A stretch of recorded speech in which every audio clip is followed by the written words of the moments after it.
Mr. President, in Ecclesiastes chapter 1, chapter 3, verse 1, and 7, verse 8, it says, "There is time for everything, and a season for every activity under the heavens, a time to tear and a time to mend, a time to be silent and a time to speak, a time to love and a time to hate, a time for war and a time for peace."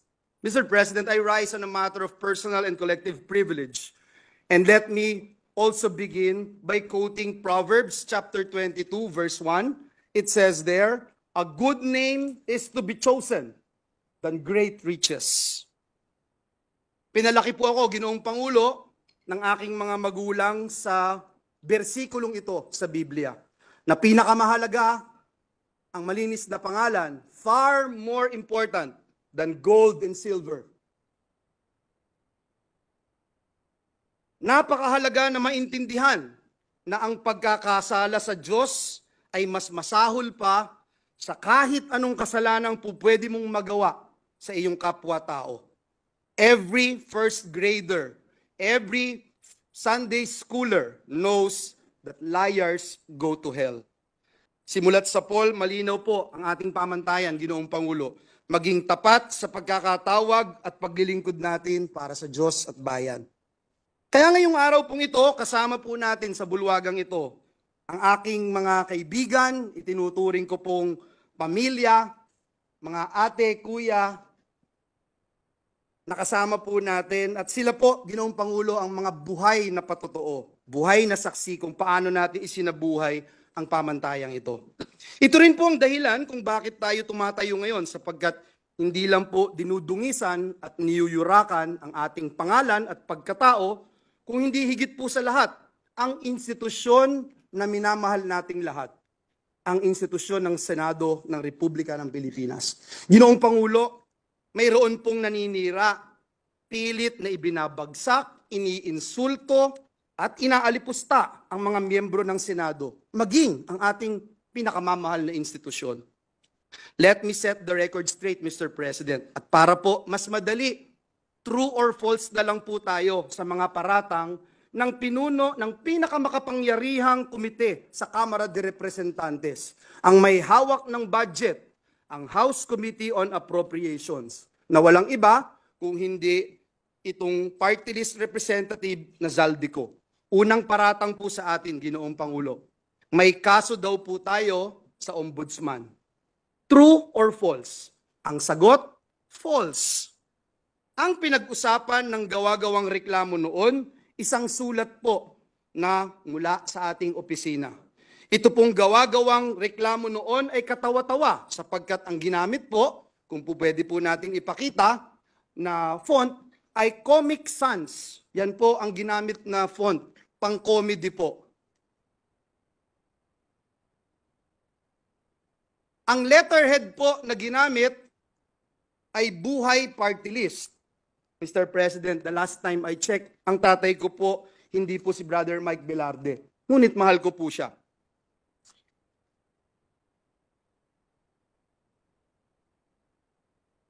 Mismong NBI din po ay nag-certify. Forge, peke, ang pirma ni Joel Villanueva. Sana po maipakita natin sa screen yung pong mga binanggit ng representasyon na ito. And we are willing to wait kung hindi pa po ready, Mr. President. Yes, if there are technical difficulties, maybe we can suspend until Sapagkat ayaw po natin ng walang resibo at ayaw natin ng walang ebidensya. session suspended for 1 minute. Comic Sans na ginamit. Ultimo po, si King of Comedy, Dolphy, hindi po ginagamit yung ganyang font. At higit sa lahat, sana po makita natin yung dun sa taas, representative daw po ako ng Buhay Party List, Mr. President. Mr. President, ito po ay katibayan na noong mga panahon na yon, 2016 pa po ito, Mr. President, bago ho ako maluklok bilang senador ng Republika ng Pilipinas. Pine-persecute na po tayo, pinararatangan, pero tapos na po ang laban. Noon pa po, na-dismiss na po ang ibinasurang lahat ang gawa-gawang reklamo na ito sa atin. Dinismiss na po ito. Pwede ho bang pakita natin yung dinismiss na po?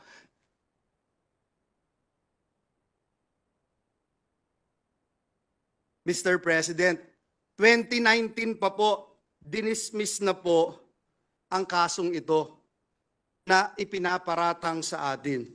Noong 2016 po, Ginoong Pangulo, ayan po yung pag-dismiss, Mr. President, ng reklamo. Hindi nga po nakarating sa korte, Ginoong Pangulo, na dismiss na po sa probable cause pa lamang. Mr. President, noong 2016, ginamit po ito, ngunit hindi nagtagumpay. Nakakuha po tayo ng 18,459,222 votes. Noong pong 2022 elections, 18 million na naman ang nakuha po natin at talagang hindi rin po pinaniwalaan ng taong bayan ang mga paratang na ito na ngayon po ay inuulit ng makapangyarihang chairperson ng Committee on Appropriations. Mr. President, is the Pope Catholic? Nag-research po ba at nag-aral ang nag-aakusang ito sa atin? Ngayon po, kakalkalin ngayon ang kanyang mga kaso. Nakakalungkot po dahil kaibigan naman po natin siya. Pero dahil po pumasok siya sa away na hindi niya away, kailangan niyang magbabanggit ng mga personal attacks, kakalkalin po itong mga atraso niya sa bayan. Ito pong kumpanya niyang SunWest Corporation. True or false? Ito po ba ang isa sa pinakamalaking government contractor sa bansa? Sagot, true. True or false?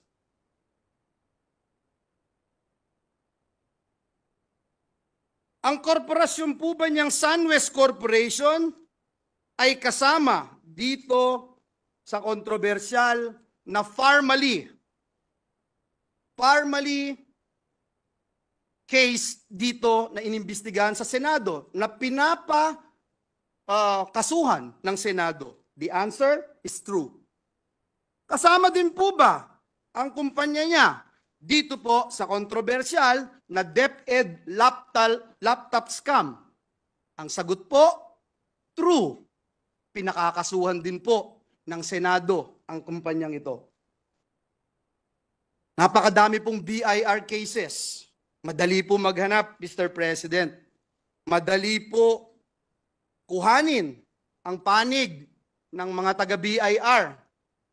Kung ilang kaso mayroon ang kanyang mga korporasyon. Bukod po dito, yung reklamo po sa ombudsman ng anti-corruption group na ang pangalan Task Force Kasanag International, meron din pong 50 billion na kaso na kinakaharap ang taong ito.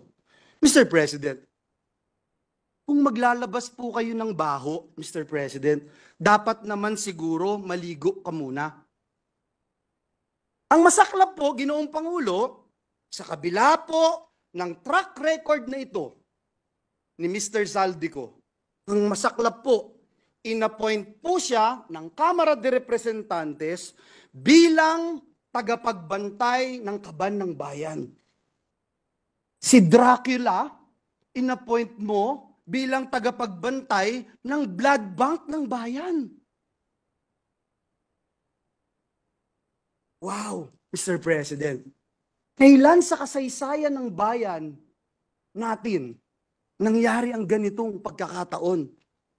Na isang big-time contractor ang hahawak sa kaban ng bayan. Only in the Philippines, Mr. President. Mr. President, marami po akong pupwedeng sabihin, isa-isahin, pero hindi ko ho ngayon gustong pag-usapan ang napakarami yung kasong ito. Hindi ko po iisa-isahin. Hindi ko po pe-personalin. Marami pong panahon para sagutin itong mga ito. Pangalawang paratang sa atin, Mr. President. Minamaliit ko daw po, Mr. President. Minamaliit ni Joel Villanueva ang boto ng mga kongresista at party list.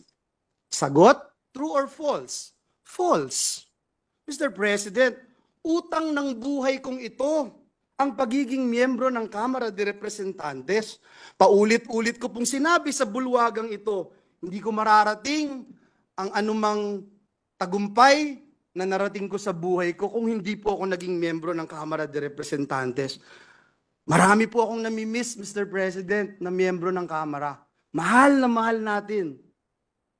Si Representative Diggs Dilangalen, si Representative Raul Delmar, si Representative Roy Logoles, Tito Kaloy Padilla. Ang sarap pakinggan, Mr. President. Sa mga party list representatives, sila ka Eta Rosales, sila ka Saturo Campo, sila ka Crispin Beltran. Mr. President, naging bahagi sila ng aking buhay. Mamaliitin ko ba ang 3,872 votes na maging kongresista ng Batanes? Bakit ko po mamaliitin? Lagi ko nga pong sinasabi, dapat pakinggan ang bawat representative ng Pilipinas. Doon po sa interpellation namin, nandito po si Senator Bato, madali po niyang ikukumpirma. Ano ba yung pinag-uusapan namin about votes? Ang topic po namin ay disenfranchisement. Ang binanggit po namin ay kung tayo po ay iluluklok ng taong bayan bilang senador, tayo po ay iluluklok ng taong bayan bilang party list representative o bilang district representative, may different roles po tayo. Ang disenfranchisement mangyayari kung bubuwagin ng Senado, kakapunin ng Senado, tinatanggalan natin ng karapatan yung mga nagluklok sa bawat miyembro ng Senado na naririto po ngayon. Mr. President, kailanman hindi natin kayang maliitin ang bawat miyembro ng Kamara de Representantes. Higit sa lahat, Mr. President, miyembro po ng Kamara at party list ang tatay ko na mas mahal ko pa kaysa sa buhay ko, Mr. President. And let the records bear that statement of this representation. Paano ko po mamaliitin ang Kamara? Ang tunay na issue, Mr. President, ay ito pong Peking People's Initiative. Dito po tayo mag-focus. Madali ho maghalit para sa akin. Madali po para magsisigaw ho dito dahil kakampi ko maraming senador. Madali po yun, Mr. President. Napakadali. Banggitin isa-isa itong kaso na ito. Ilang bilyong dito, ilang bilyon doon. Madali po sabihin, pero hindi po yun ang focus. Ang focus po natin, Mr. President, at hindi tayo dapat maging personal, ay banggitin natin itong bigger issue. This issue which is bigger than myself, which is bigger than you and me, which is bigger than this institution, Mr. President, and this is the soul of our nation, our Constitution, Mr. President. Imagine, Mr. President, true or false, Mr. President? Gusto ba ng taong bayan itong mabahong PI o Peking People's Initiative, Politicians Initiative na ito? Eh yung OCTA po, sabi 1% lang ang naniniwala na may halaga itong tsa-tsa. Noong January 31, ang CBCP nagbigay po ng pahayag na sabi po nila, hindi tayo basta lalagda o papayag sa kahit anong petisyon sa COMELEC. Ayan po ang sinabi ng CBCP. Can we show the CBCP resolution, Your Honors? Ayan po. Noong pong isang linggo, February 11, ang Philippines for Jesus Movement ay naglabas po ng isang manifesto laban sa Peking People's Initiative. Mr. President, maliwanag pa po sa sikat ng araw. Hindi ito ang prioridad ng taong bayan. Lalo na't maraming Pilipino ang nagugutom at nahihirapan. Hindi na po nakakayanan ng ating mga kababayan yung presyo, taas ng presyo ng bigas, sardinas, kape, gatas, instant noodles, maging asin, at iba pa. Nagluluksa pa rin hanggang ngayon ang maraming kababayan natin. Biktima ng baha at landslide doon po sa Davao. Nagsimula na ang El Nino, Mr. President. Anong magagawa nitong Peking PI sa El Nino? May haharapin tayong tagtuyot. May haharaping tagtuyot ang ating mga magsasaka, Mr. President. Mga kababayan natin na hanggang sa buwan ng Mayo haharapin ang El Nino. Bagsak pa rin ang kalidad ng edukasyon. Andyan po ang mga commissioners ng EDCOM sa pamumuno ni Senator Gatchalian. Kulelat pa rin ang mga estudyante natin sa PISA. Mga bagong graduates, below minimum wage. Below minimum wage ang tinatanggap. Mr. President, napakatindi ng traffic, tinitiis ng mga manggagawa natin ang araw-araw na kalbaryo. Mga OFWs natin na di-displace, Mr. President. Mga kababayan po natin na nagtatrabaho katulad ng nangyari sa New Zealand, doon po sa Saudi Arabia. Mr. President, hirap na yung taong bayan. Pero, pabaho at peking PI pa rin ang gustong asikasuhin ng mga taong nagtutulak nito. At nung mahuli, mayabang lang kayo. Senado, papogi lang kayo. Senado, gawin nyo to, gawin nyo yan. Mr. President, ano ba talagang layunin ng mga taong nagsusulong ng peking PI?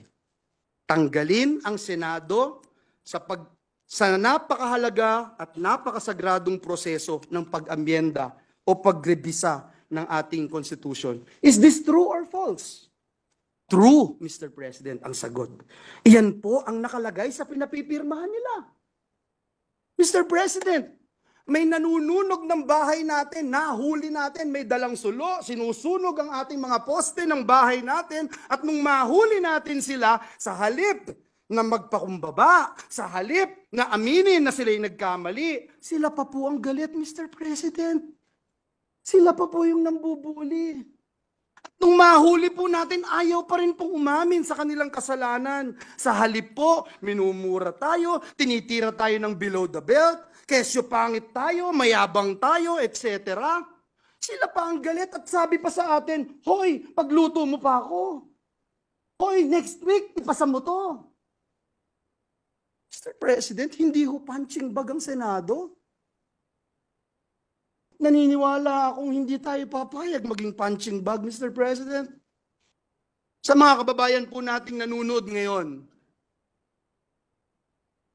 sa mga kababayan po nating sumusubaybay, kapag nangyari po ang gusto nilang pagbabago sa konstitusyon, mababaliwala po ang inyong Senado.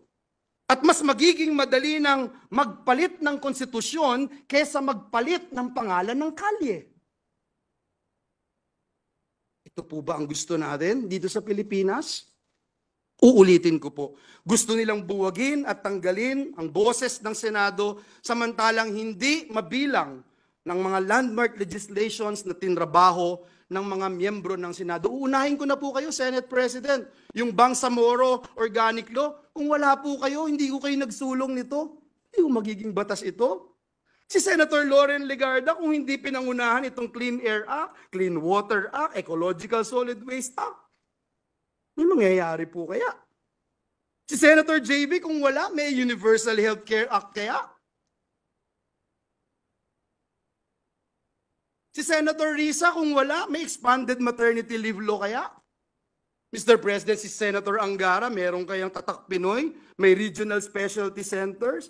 Si Senator Binay, meron kayang Expanded NIPAS Act, Anti-Child Sexual Abuse or Exploitation Materials Act. Si Senator Alan Cayetano, meron kayang Good Manners and the Values Education Act.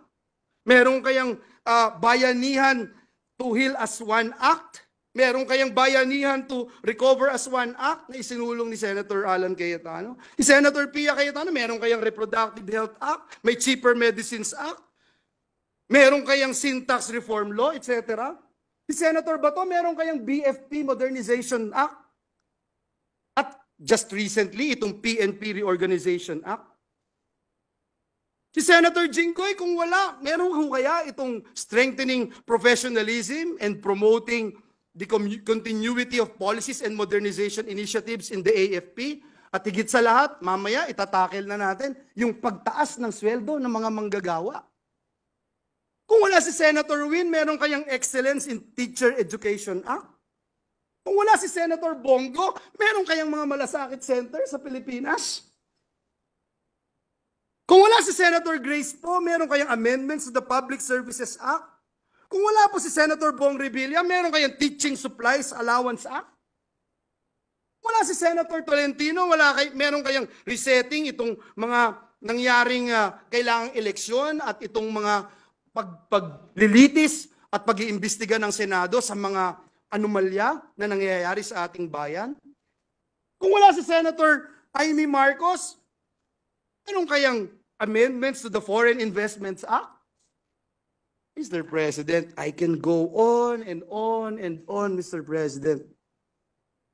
Kung gaano karami ang tinrabaho ng inyong Senado, hindi para sa personal na interes, hindi para lumawig ang aming mga termino, hindi para lumaki ang pondo na aming kailangang hawakan. Mr. President, Ginoong Pangulo, patuloy po akong nagdadasal. Patuloy kong ipinagdadasal ang ating mga kasamahan sa Kamara de Representantes. Lalo na po si Ginoong Zaldico.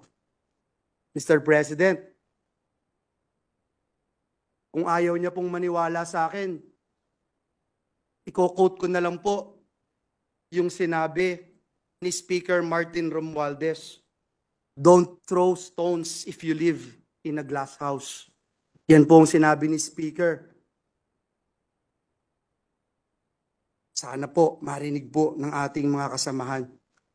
Pinapanalangin ko po na bigyan tayo nawa ng Panginoong Diyos ng lakas, talino, maging kakayahan para magpatawad, Ginoong Pangulo, at pagtuunan ng pansin higit sa lahat. Ano po ba ang tunay na kailangan ng bayan ngayon? At ipanalo natin ang taong bayan. Sa halip na pagtuunan natin ng pansin kung sinong mas magaling, kung sinong mas magandang lalaki o kung sino man ang mas mayabang. Hindi po ang mabaho at peking People's Politicians Initiative ang kailangan ni Juan de la Cruz. Sa tindi po ng kahirapan, sa tindi ng traffic, sa tindi ng gutom, hindi po PI ang kailangan. Ang kailangan po, Mr. President, ni Juan de la Cruz ay pambili ng gamot. Kailangan po niya ng pagkain sa hapagkainan nila. Ang kailangan po niya ay dekalidad na edukasyon. Ang kailangan po niya ay trabaho at magandang kita. Nawa, Ginoong Pangulo, matuldukan na ang mabaho at peking People's Initiative. Marami na pong nagawa ang inyong Senado, pero kulang pa. At alam ko po, bilang miyembro ng institusyong ito, na marami pa tayong magagawa para sa bayan. Kaya magtrabaho po tayo. Maraming salamat, Ginoong Pabulo. Mabuhay ang Senado ng Republika ng Pilipinas.